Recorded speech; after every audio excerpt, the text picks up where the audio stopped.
Welcome back. I'm Alex. This is Dave. What's up, Dave? We're back. We're going to do it off the rip. The winner of estimated profits in a tight race that came down to that last weekend of shows in San Francisco. The winner who participated via email, Yeah. Mr. Jake C. Congratulations, Jake C. We will reach out and be in touch to get your address for the prize pack from different shakedowns and different stickers that we collected over the run here. But congratulations to Jake with 38 points winning. And we just did the math here, starting with the first night in Chicago, June 9th, Wrigley night one, through the end, through last night's show or 2 nights ago show, 19 straight shows with at least one correct song guessed. And I think that is what vaulted him into first place. Yeah. Well, it absolutely is. But there's also a streak in there that I remember looking at before I left for San Francisco where I think all but one night in like 7 shows, he went 2 for 2. Ending with the Gorge, I think. The second night at the Gorge, I think he only got one. And I was like, oh, that's unusual. He's usually been 2 for 2 pretty much every night. Yeah, Let's there's a run from City Field to that night you're talking about in the Gorge. 7 of 8 nights, both songs predicted correctly. Yeah, that's crazy. Unreal. Let's give some shout outs to second and third too, because like you said, it was close all summer. Yes, it was. Second place was a Reddit user, A someone who Redditor. participated, a Redditor via Reddit, and that would be Monkey and the Engineer. So congratulations on second place. Yep, we'll reach We had out to a you too. We'll have a smaller prize pack for you.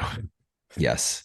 And by the way, all the people that we were mentioning, we can do the top five because Alex, you finished with 28 points, and these are the people who all scored higher than you and I. Yeah. A true tie for third between Ben S. I don't want to give out too much info and last names here, but Ben S with a tie for third Ben, and we will tied with, sorry, real quick, we will say, Ben, we do know how to pronounce your last name now. So thank you for that email. yes, we've We're received your email and we are saying it in our minds. yeah. And then a tie with our our Twitter user and someone who I think was at the first check-in on the leaderboard was in first place back in June. M Soma 66. They tied for third with 31 points. And then in fifth place, an Instagram user, Josiah Williams. So different different mediums all pop into the top five. We got Everyone's email, represented. right? Email, Reddit, Twitter, Insta. Yeah, it's all there. So Beautiful. congratulations to those five. And congratulations to Jake C on winning the whole damn thing. Yeah. If you were in the top five, we'll reach out to all of you. For for Josiah and Matt from Twitter and Ben, we can only offer to send you some Working Man's Pod stickers, but we're happy to do that if you're interested. For Jake and for Monkey and Engineer, we have for Jake a bigger, real big prize package. And for you, Monkey and Engineer, it'll be some Working Man's Pod stickers and just a couple little things that we picked up on Shakedown Street. So congratulations. Thank you guys for playing along with us all summer. It was so fun guessing songs every night. And whether we were right or wrong, we definitely had a lot of fun doing it along the way. So, Dave, I noticed that you didn't say where you finished. Does that mean that I beat you? It does mean that you beat me. Yes, you got 28 points to my 24. You had we had I think a tie for these last three shows, but you had a better um, early run. Well, I did. Yeah. Like You you, had a good middle. You were very strong in the middle section because there was a point where you overtook me. And then I remember listening to one of your solo episodes where you were like, I don't want to give Alex a point for this, but I feel like I have to as much as I want to beat him. I don't remember what show that was about. well, it's a great segue because the song that was the Dark Star on the Big River Jam, and it's a great segue into talking about just we can talk about the tour big picture as well, but in particular, there were some songs on this final tour that either stood out because they were played so well or stood out because they were, new and original, despite it being over 50 years since the Grateful Dead got together and started. And so, what songs Before we did get you there, take away? let's Okay. go let's go even bigger picture first, and then we'll hone down into, let's start with big picture tour thoughts, then Okay. some show specific thoughts, then some song specific thoughts. We'll just keep opening layers of the Russian doll and getting into smaller and smaller, more niche things. Tour as a whole, what are some of the things that you think about when you think about this tour? Some adjectives that come up, or some just thoughts that you have. I think that you can do it in one word, best. I think this Yeah. is easily their best tour, start to finish. 2021 definitely stood out back when a couple years ago when that tour was underway. I think a lot of people credited the like increased practice time during the pandemic. And I Mhm. think it was you that told me a story about like how they would usually play with like friends backstage or guests and they tailored songs to them, and that because of the pandemic that wasn't a thing anymore, so they were just playing music for the music's sake. And 2021 there was kind of a shift into a better product, but this year I think it even outdid it. When you look at the tour as a whole, man. I think the addition of Jay Lane helped with that increased tempo and increased energy. And I think what stood out to me was there seemed to be more, they were more loose. Like there was a lot more improv of this tour than I remember. Um, and John Mayer talked about it in the Dead Air interview. Was that Friday. night one in San Francisco? Friday? Yeah. How there was this kind of just idea of let's try it. That was kind of the motto. Like anytime somebody had an idea or a tweak or how to, do this transition, the the mentality from he and Bob was just let's try it.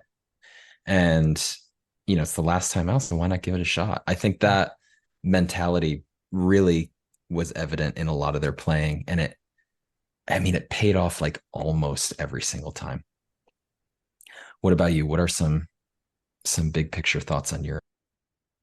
I really can't put it much better than what you just said. I agree with everything that you said. I think that the influx of energy from Jay was really notable throughout the entire summer. No disrespect to Billy, who I think is an amazing drummer in his own right and obviously deserves a ton of credit for what he did, both in Mhm. the Grateful Dead and in Dead and Company for the first 7 years of their existence. This wouldn't exist without him. But I do think that having a new voice in the mix, so to speak, a new person, a new collaborator, a new co-conspirator, I think that it led to some really interesting new things and just a lot of songs with a really fast tempo. Even we were talking in our last episode about Jack Straw. That's one that starts slow and builds up and gets faster.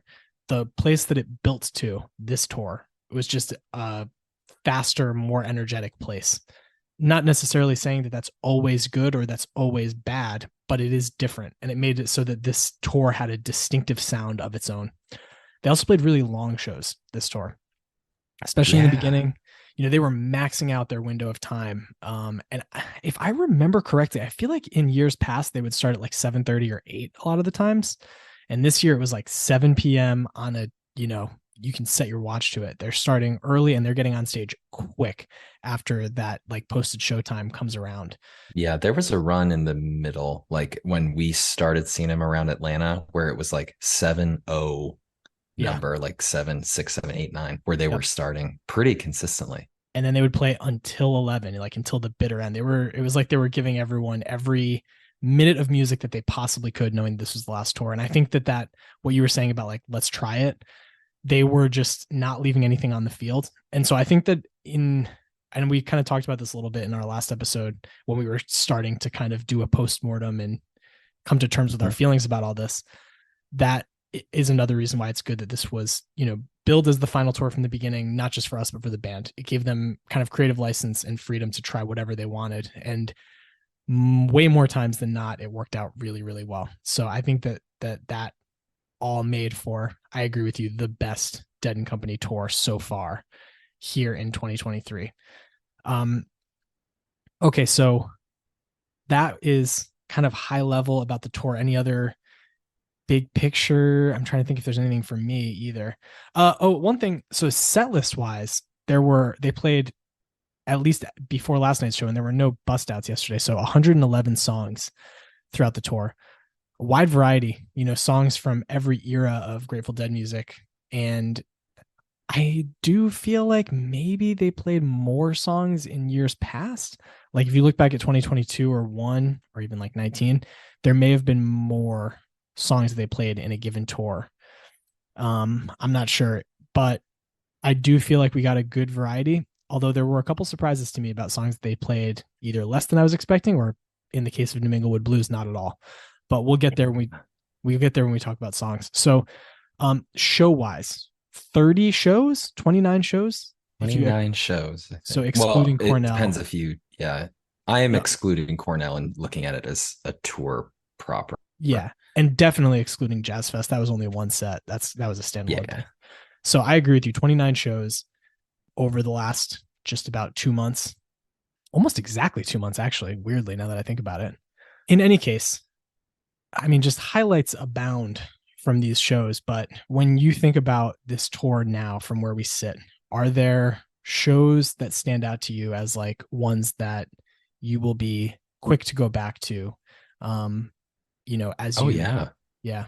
Well, it's the easiest, and I think what's always the correct answer is the shows you went to are the best shows, right? Like the shows that you saw in person are the shows that stick with you. So for me, the fortune and the opportunity to do that little East Coast run of Atlanta, Charlotte, Raleigh, like back to back to back, that was so great. I got to see them back to back at City Field in 2022 to end that tour, and that was really cool, and it was neat to see them on consecutive days. But it it felt cooler going to different venues and going to different states to see those venues too. I don't know. It made it feel more like a trip, and a lot of what we read about because we missed that era, but like the era of road tripping with the Dead, right? And the people who go across the country to see every show. I wasn't. I think the furthest we drove was 3.5 hours, but it still felt like we were kind of connecting to that community of the travel and what makes that so special. So the shows that we went to, I mean, it's tough to beat. We got to see an all-timer second set in Atlanta on my first ever Sunday show. So that was really cool.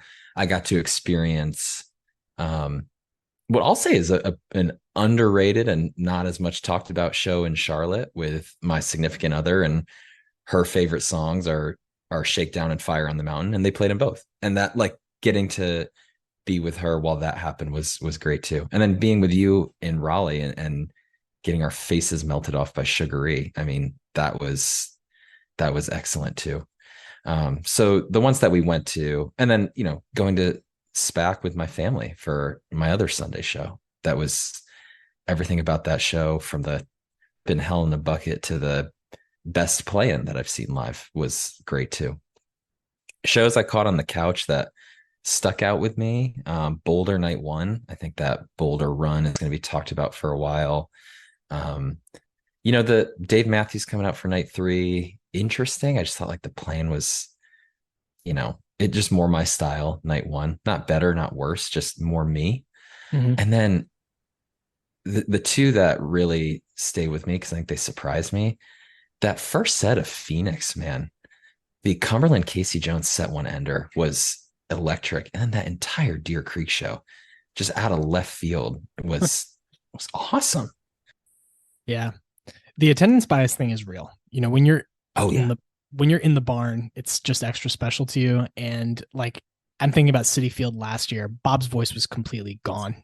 I mean, you listen back to like I think it might even been the same date, 7/16, something like that. But it was around the same week of time last year.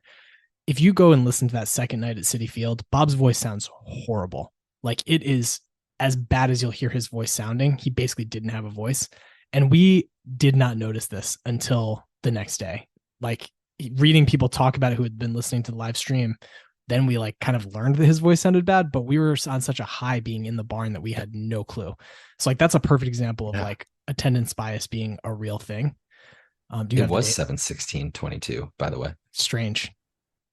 Anyways, so like the attendance bias thing is real. I agree. To me, like the Atlanta show is a real high point of this tour. I think that the second set was just like undeniable, but even in the first set, there were some real highlights. The deal in on that night, for example, absolutely cooked. And so like that one for me was a real high point. I'll be curious to learn if other people like hold that in as high esteem as one of the top shows of the tour.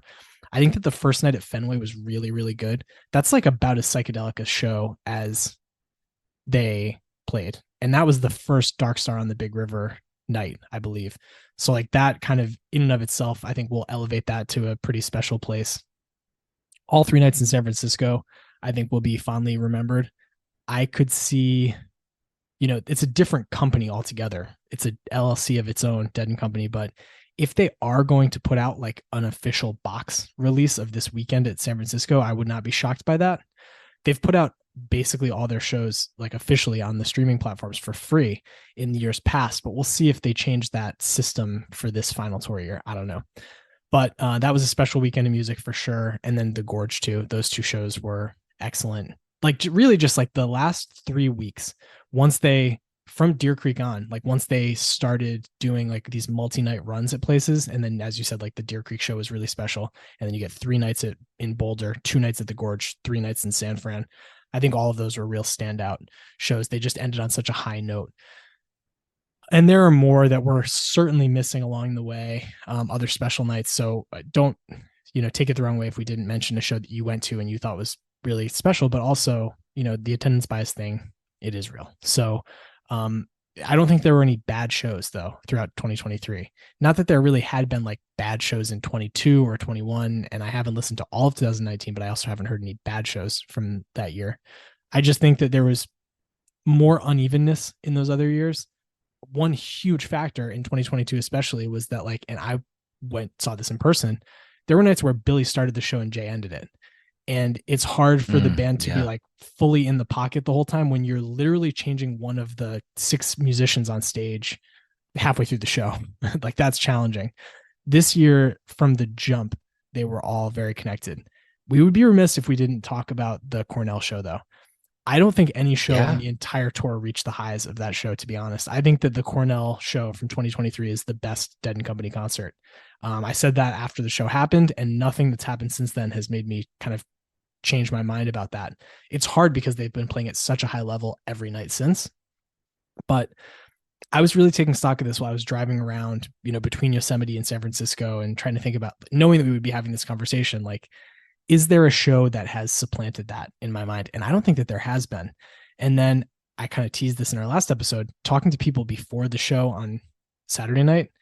This guy who had been to, I think by the end of the weekend, 13 Dead and Company shows this year. I was like, so what was your favorite one? And he was like, oh man, there have been, I don't think I worded it that way because I know that that's kind of a tricky thing to ask someone like your favorite. Um, I think I just said, what are some shows that stand out? And he was like, man, Fenway, both of those shows were amazing. The energy at I think he said Philly, the energy was amazing. And then he was like, but I don't know, that Cornell show, like that was just like a different thing altogether. And so hearing someone who'd been to a lot this summer and somehow got tickets to that show, which I don't even understand, he kind of reiterating that point of like there was something that night that really was just different. I still think that that was the best Dead and Company show. And for a Minglewood head like you, Dave, the only time they played New Minglewood Blues in 2023 was at that show. Yeah. That was the Yeah. last time played for New Minglewood Blues to open the show, and then it never came back. So kind of a weird one there too, but I mean that set list was pretty undeniable. So I think that that also kind of informed what came next. But I'd be curious to hear what the musicians would say. Like if that was the second time that they were playing with Jay as like now a full on member of the band. The first 2 set show that they were playing with him, and I remember hearing in Mayer's interview in the first night of Dead Air, the halftime show, he was like, you never know if like the chemistry is going to be right at the right time in the right place. And like we knew that this Cornell show was going to be special, but all we could have hoped for was that the chemistry would be right, the sound was going to be right. None of us could know that. And for it to deliver and be as special as it was like kind of amazing. And I would be curious to know if they all hold that show in as high an esteem as I do, and I think as a lot of people do. So I don't Yeah. know. Maybe someday we'll learn. I think that Mayer, I don't know if he said this on Friday's Dead Air, but he had mentioned in the first one that he would go on Tales from the Golden Road and like sit with David and Gary and talk with callers for a while. I hope that someday. They talked about more like he was teed up to do more of a deep dive in the next coming weeks on the Okay, Grateful Dead radio channel. Yeah. good. That'll be really cool, and I will be curious to hear what callers ask about. But I hope that someone asks about that show in particular, and if there are other shows that stand out in his mind as like special ones throughout the tour, because there were a lot. Um, okay. Anything else about like show specific stuff before we get into the songs that kind of made the tour? No, let's peel it down even more. All right. So, the songs of the tour. First of all, let's kind of get into some stats because I've got them for you, Dave. Um, Yes. so the most played, we talked about this a little bit, like the most played openers in our last episode, Let the Good Times Roll, and then Bertha, Feel Like a Stranger, and Shakedown were third with 3 each. Most played set one closers, we had Don't Ease Me In 6 times. Going Down the Road Feeling Bad and Let It Grow both 3 times, and then a bunch with 2. The Um, going down the road feeling bad one is the one that stands out to me with the closers. I guess the don't ease a little bit too, because I feel like they played it like once in the first 20 shows, and then it was like every other day they were closing set one with it. So I don't know yeah, if that is they actually just true. found something with it after they started doing it in Philly. But that's one of the only songs, maybe in Dead and Company's history. I don't know. They played it back to back nights. Like they played it in Deer Creek, and then their next show out was Boulder Night One, and they played it there too. Donies? Um, yeah, Yeah, that is which is true. really really interesting. And then the going down the road feeling bad really it surprised me when we were in Atlanta, and that was the set one closer. I don't know. I just kind of always thought of that as a set two song, End of set 2, yeah. and yeah, and it's not out of place at the end of set one. It's just a nice, fun surprise. Yeah. Yeah, I agree. On the Don't Ease Me In point, they played it 6 times this year, which is the most they've ever played it in a year by far. The Mm. the two before this were 21 and 22. They played it 4 times each. And before that, they had only played it a total of 9 times in the 5 years that they were playing before that. So they must have really been in a don't ease mindset this year because 23 times total played and 6 of them were this year. So yeah, that's definitely one that they were really feeling Yeah, that's in. like a quarter of its total plays, right? Am I Yeah. doing that math right? Yeah. Yep. Um, the most played set 2 openers were Help on the Way and Sugary, both 4 times played, and then They Love Each Other 3 times. So, I mean, those are songs that they played really well all year. I think especially Sugary. Um, most played set 2 closers. You had, And I uh, guess yeah, I know they closed with Morning Dew quite a bit. I'm gonna guess that that's like second place, correct, you are. and then either either Casey Jones or Sugar Mag is probably number one. Well, no, because they started doing the Sugar Mag Scarlet Sunshine Daydream. I'll guess Casey I'm going to Jones. count that though. Oh, you're So gonna count that. Okay, Sugar then Mag Sugar Magnolia. slash Sunshine Daydream Okay. is the most 6. Okay. Yeah, Casey knowing that you counted Jones, that changed my answer. yeah. So number 1 was Sugar Mag and Sunshine Daydream. They played that 6 times to close set 2. Not Fade Away and Morning Dew both 5 each. And then Casey Jones and US Blues 3 times each. The most played encore was Ripple 6 times, and then Black Muddy River 4 times. How about the most played songs of Dead and Co that were not played on this tour? Number 1 was New Minglewood. They played it 19 Mm. times, including Cornell, and never on this tour. A song that I guessed a bunch in the beginning of Estimated Profits, West LA Fade Away, never came out this Yeah, tour. they never busted it out. 17 times they played that song. It never showed up. And then the next three are all songs that I'm going to be honest with you. I didn't particularly miss this tour, just being candid. Hard Rain's Gonna Fall. Bob plays that really well with the Wolf Bros. Let it live in that context. Easy Answers. Again, another one he plays with Wolf Yeah. Bros. That song's fine. I don't care. And Liberty, same thing. Don't Yeah. care about that Not song not really at missing. all. Yeah. So I did not miss it this tour, frankly. But those were the songs that they have played a lot and didn't play very much this tour. There's another one that I think is there. I saw a couple posts in like some scattershot parts of the internet of people talking about how, like yesterday, there was a post that got a lot of attention on Reddit that was trying to compare Further, the band Further, to this band. And it was like, the set lists for Further were pretty crazy. And these Dead and Co shows are more, in this person's mind, fan servicey. Well, the ultimate fan servicey song would be Touch of Grey. And after 2021, when they played it 6 times, including to open the tour, they only played it 4 times between last year and this year. They didn't play it at all this last weekend in San Francisco, which is kind of surprising to me. Yeah. Only played it once last year, and they played it 3 times this year, and then that was it. So that one, that does surprise me a little bit. I would have thought that that song would have come out to play more, but no, it was not meant to be. So of the 36 times it was played, only 4 in their last 2 years of touring, which I think is kind of interesting. One that really picked up speed because it was only introduced, it was only busted out last year, was Dear Mr. Fantasy. They had never played it before 2022, and they played it 5 times last year and then 7 times this year. Wow. So they really started to love playing Dear Mr. Fantasy into Hey Jude, which I welcome with open arms. I was really glad to have that, Absolutely. Yeah. yeah, on the set list a lot this year. Trying to think about other kind of interesting tour bust outs. All Blues after Space, or as part of Space, they did it once last year and once this year. That was cool both times. Any other tour bust outs? Not that I can I think mean, of. depends on how you frame a Dark Star and Big River Right. love child. Yeah. Yeah, I mean that's probably the main one. Box of Rain they played not very much as band at all. They played it once last year though, and they didn't play that at all this year. Um, that's kind of, I mean, that's really about it. Their most played song, period, like the song that they played the most times, I believe after last night, is Althea. Maybe Brown Eyed Women still has it pipped.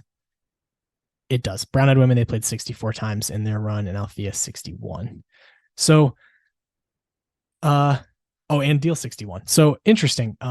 That those are kind of the top 3 outside of Drums and Space. I bet Bertha is up there too. Kind of these, kind of songs that Mayer Yeah. made his own are all above, at the top of the tally. So as far as the songs that this tour you think are like the defining songs of the tour, what do you got? I think the two right answers. I think the Dark Star and the Big River Jam is the the big one because that's new. It's something that they tried in Fenway and it blew people's minds, caused so much controversy with estimated profits. My gosh. And then they kept going back to it. Like they kept trying it and they kept it, in my opinion, improving it for when um, they played it as, I don't want to say a Dark Star substitute, but they didn't play Dark Star in San Francisco. They played this Dark Star in the Big River Jam. Um, so this was something that I think they fell in love with and they tried it, they loved it, and then they just kept doing it better and better. So I think that that's number one with this tour. And then the second thing is that it's the 50th anniversary of They Love Each Other. And it's not a bust out because they played this song frequently, but in 2021 they played that 73 fast style one time, the first time that Dead and Company had ever played it like that. And then they played it like something like 6 times the fast style on this tour. They did it SPAC night one, and then they basically every other time they played They Love Each Other, they did the fast version. So I think that's kind of the big highlight from at least the second half of this tour is that they went to the 73 version of They Love Each Other and they stuck with the 73 version of They Love Each Other. You are combining two memories in your head. They played the fast version in Raleigh for us. Mm, yes. But They well, I wasn't at SPAC Night 1. I was at SPAC Night 2. But it Oh, came out in okay. SPAC Night 1. I know. Because So I remember following the set list and being like, God damn it, we missed a quick They Love Each Other. I think that the first night of the tour in LA, they played the fast version too. I'm not sure of that, but I don't know. I do know that you're right. They played this song 8 times this tour, and more than half were the fast version.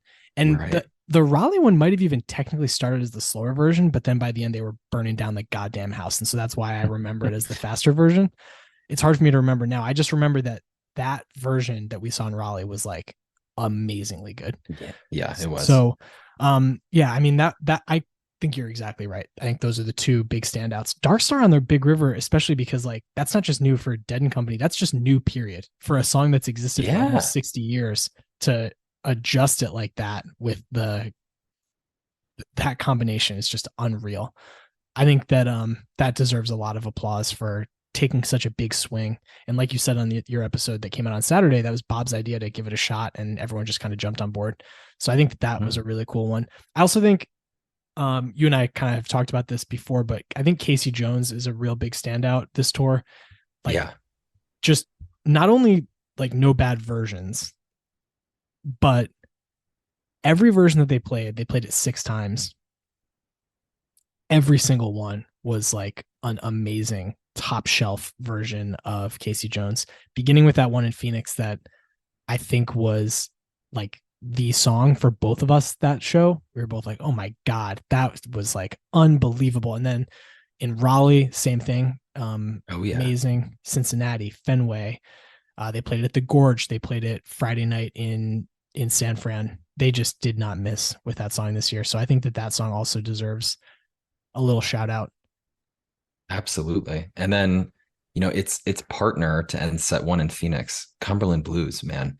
Yeah, good Hot call. this year. And like you said with Casey Jones, no bad versions. And just, I remember like as we checked in on these shows, every show with a Cumberland had comments of like, my God, that Cumberland was amazing. Like every show that they played it in, it was talked about as one of the high points or, a The high top point. two high point, in my Yeah. opinion, in the Phoenix show.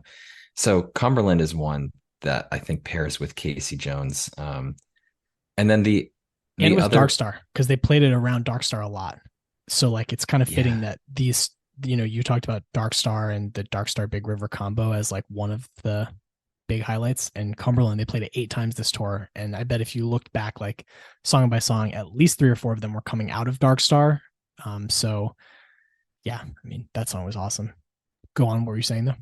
well, I was just gonna bring up another two songs. Not that they played together, but just two more that always seem to cook this tour. Sugary is one that, that's Ooh. just really fine playing on Sugary this year. And you brought this up a while ago that it's like John Mayer knows that the set 2 preview is free because he always seems to go nuts with the first song of set 2. And they opened a lot of set 2s with Sugary. Like they to further your theory, it's almost as if Mayer knew and was like, all right, we gotta put on a show for the people watching at home. And then the other song, and I think you could make an argument this challenges Casey Jones and Cumberland as like best song they played every time out. Eyes of the World seemed to reach new heights this year. I know when we saw it, O'Teal had that awesome bass solo at the end that went on Yep. for like 4 minutes. Yep. uh, it seems like every time they played this song, they found something better and better. To include the last show, it Yeah. was the highlight of that last show for me. Yeah. He had a great bass solo in the Cornell version of Eyes of the World. And I think that from there he unlocked something different with that song. Another one in that same vein is Birdsong. They mixed up kind of where that song would fall this year. Were there any second set bird songs? There must have been at some point. Maybe, but they were all like the last or second to last song of set 1, I think. Yeah, it was cool that they did that though, because it led to these big jam moments at the end of set 1 that kind of gave you a taste of what was to come in set 2, and they just really delivered with every bird song throughout the tour. I thought that that song also was like a real highlight of the summer, and that they played that song so well. What about songs that they didn't play very often, but you felt like were standouts when they did? I'll give you an example.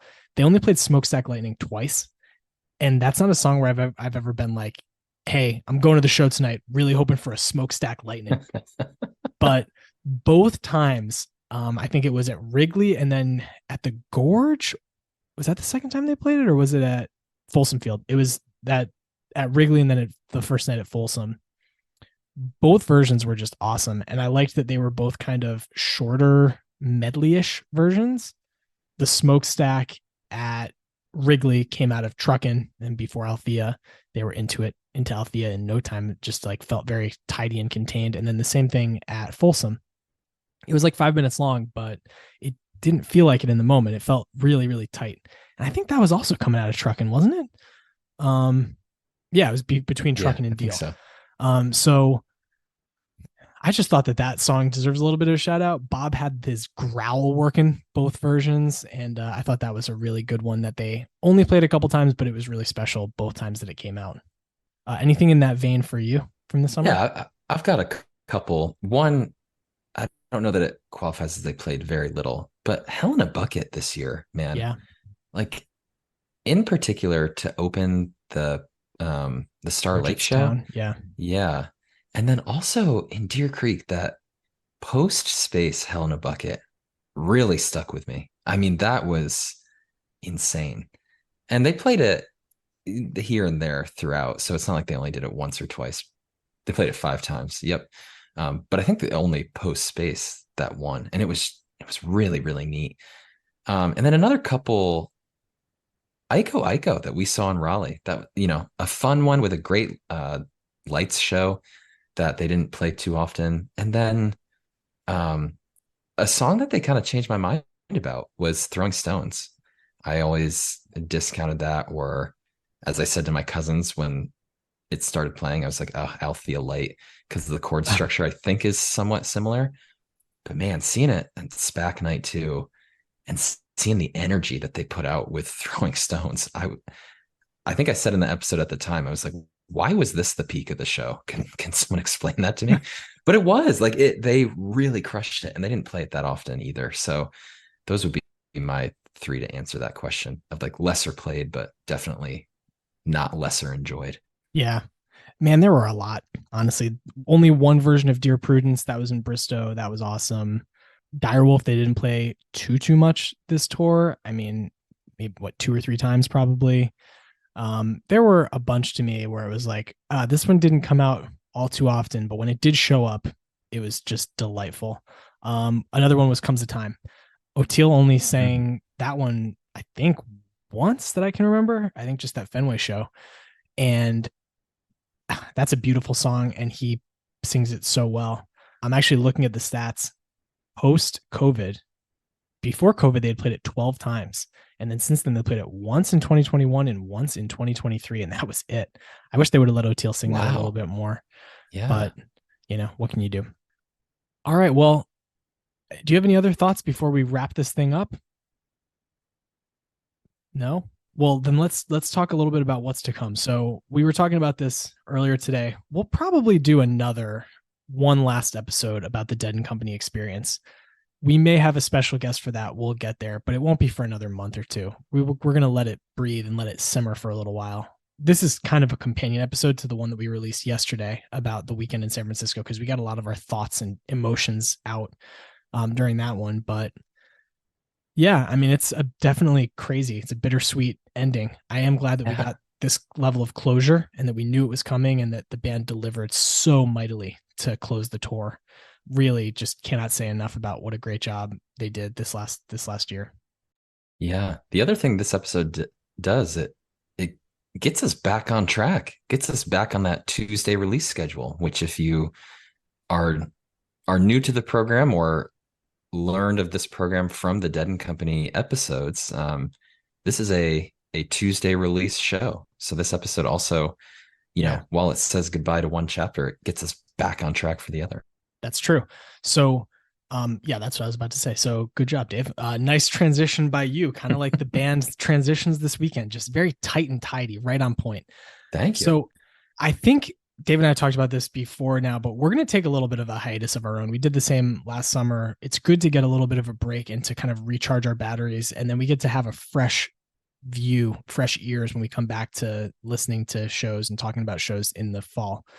But we don't want to go out of your feed altogether. So we're going to re-release a couple of our favorite shows, some WP's picks with some fresh intros over the next couple months to kind of keep things coming, keep some content in your feed from us.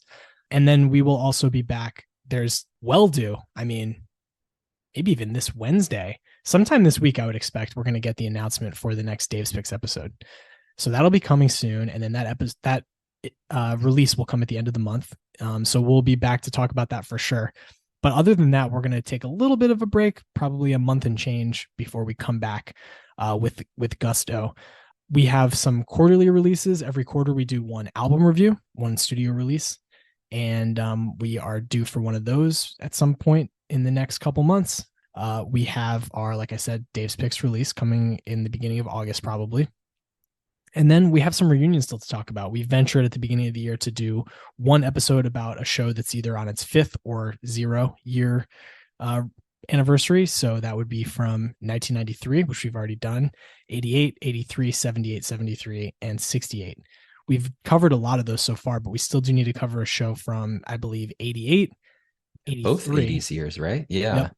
We've got some lined up. There's a Lake Placid 83, I think, show in October. And there's an 88 show that we have lined up too. They're on our calendar. We just haven't gotten to them yet. So that'll be coming in the fall. And I mean, that's really a lot of what we've got to come. So this chapter, this little detour of the summer into Dead and Company is just about at its conclusion. Again, there might be one more in a little while, but yeah, that's about it. So exciting things to come from us, but not exactly so much new content. Probably until the beginning of September, maybe. And then we'll get back on track with that stuff. Anything else to add for you, Dave, before we bid these good people adieu? Yeah. Do we bid them good night or do we tell them that our love will not fade away? What do we do here? Do we stack both samples on top of each other? No, Oh, we're going to tell interesting. them that our love will not fade away. I mean, that's how we got to wrap this thing up, send it home. So with nothing else from Dave, nothing else from me, I will just tell you goodbye and thank you, and know our love will not fade away.